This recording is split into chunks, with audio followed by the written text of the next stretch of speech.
قرآني پلوشې. د قرآني پلوشې خپرونې درنو اوریدونکو، په نننۍ خپرونه کې درته د سورت مجادله لنډ تفسیر وړاندې کوم. د سورت مجادله پیژندنه.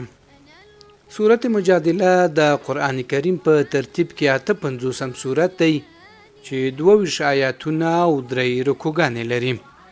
سورت مجادله مدنی سورت دی، یعنی په مدینه منوره کې نازل شوی. مجادله شخړې ته وایي. دې سورت ته ځکه مجادله وایي چې د یوې ښځې د شخړې کیسه پکې ذکر شوې ده. د نزول سبب. د سورت د نزول تر ټولو مشهوره پیښه د خوله بنت ثعلبه په اړه ده چې له خپل خاوند اوس بن صامت سره شخړه شوه. خاوند یې د زهار په نامه د جاهلیت زمانې طلاق ورکړ. خوله رضی الله تعالی عنها رسول صلی الله علیه وسلم ته ورغله او له خپل ستونزې شکایت وکړ. هغې وویل زه د خپل خاوند له ظالمانه طلاقه شکایت کوم او له الله جل جلاله څخه مرسته غواړم. د هغې خبرې ته الله تعالی دومره ارزښت ورکړ چې د همدې سورت د پیل آیاتونه په همدې اړه نازل شول.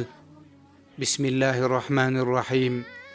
قد سمع الله قول التي تجادلك في زوجها وتشتكي إلى الله. صدق الله العظیم. الله تعالی په دې آیاتونو کې اعلان وکړ چې زهار طلاق نه ګڼل کیږي او د هغه کفاره هم بیان کړه. دا سورت د ښځو د حقونو یوه ژوره دفاع ده.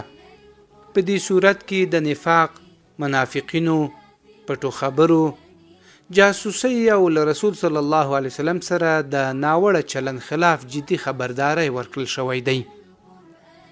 په دې صورت کې الله تعالی د خوله بنت ثعلبه د شخړې کیسه بیانوي. زهار د طلاق په توګه نه منل کیږي. الله جل جلاله د جاسوسۍ او منافقت غندنه کوي. مؤمنانو ته ویل کیږي چې کله رسول صلی الله علیه وسلم ته ورځي ادب مراعات کړئ. دغه راز په دې صورت کې د دوستۍ په اړه یادونه شوې چې مؤمنان باید د الله جل جلاله او د هغه رسول صلی الله علیه وسلم سره دوستی وساتي، نه له هغو خلکو سره چې د دین دښمنان دي.